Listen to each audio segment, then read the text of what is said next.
এটা করার কথাও না। তার মানে আপনারা কেউ বিএনপি করতেন, কেউ জামাত করতেন বা অন্যান্য রাজনৈতিক দল আপনারা করতেন। আমি এটাও নিশ্চিত এখানে কেউ মামলা খাওয়া কেউ নাই, যারা মারামারি করছে, মানুষের জুলুম করছে তারাও কেউ নাই। আপনারা এখানে যারা আছেন আপনারা সবাই আমার এলাকার মানুষ। আর এখানে তো আমি ভোট উপলক্ষে আজকে ব্যাপারটা এমন না। ওই যে দোকানটা বা এই এলাকার মানুষ খোঁজ দিলে অনেকে হয়তো জানেন, আমি দেবিদ্বার যখন যাইতাম আমি কয়েকবার এই পাশ দিয়ে গেছি এবং আমি এখানে নামছি, এই দোকানে কথা বলছি, এটা সেটা। লাস্ট এক বছর ওই দোকানটা, ওই যে স্কুলের পাশে দোকান, আমি এই স্কুলের ক্লাস নিতে আসছিলাম একবার, এই বকরিকান্দি আদর্শ উচ্চ বিদ্যালয়। কারো মনে আছে কিনা আমি জানি না, মনে আছে না? আমি বকরিকান্দি আদর্শ উচ্চ বিদ্যালয় একবার ঢাকা বিশ্ববিদ্যালয় কিভাবে চান্স পাইতে হয় ওইটার জন্য আসছিলাম।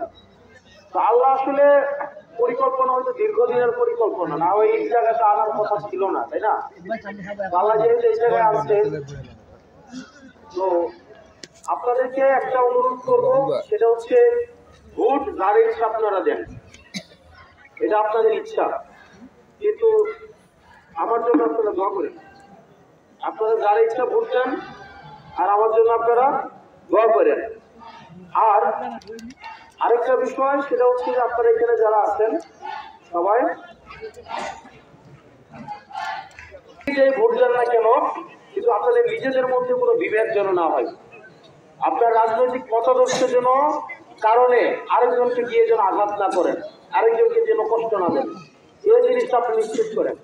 আপনি যে রাজনৈতিক দলেরই হন না কেন, এক টেবিলে বসে যেন খাওয়ার মতো পরিবেশটা যেন থাকে, একজনের ঘরে আরেকজন যাওয়ার মতো পরিবেশটা যেন থাকে, একজনের যাওয়াতে আরেকজন যাওয়ার অংশগ্রহণের জন্য নিয়মটা যেন আপনাদের থাকে।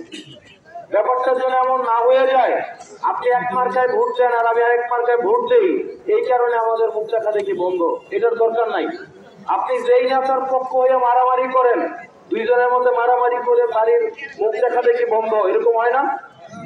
নেতারা হয়তো কোনোদিন দেখেও নাই, কিন্তু নেতার পক্ষে মারামারি করে দুইজনের মাথা ফাটাফাটি এবং দুই ভাইয়ের মধ্যে দেয়াল দেয় একটা 22 ফুটের একটা দেওয়াল, যেন জীবনে এই কোনোদিন আর দেখা না হয়, এরকম হয় না? একজন করে এক মার্কা, আরেকজন করে আরেক মার্কা, এরকম হয় কিনা?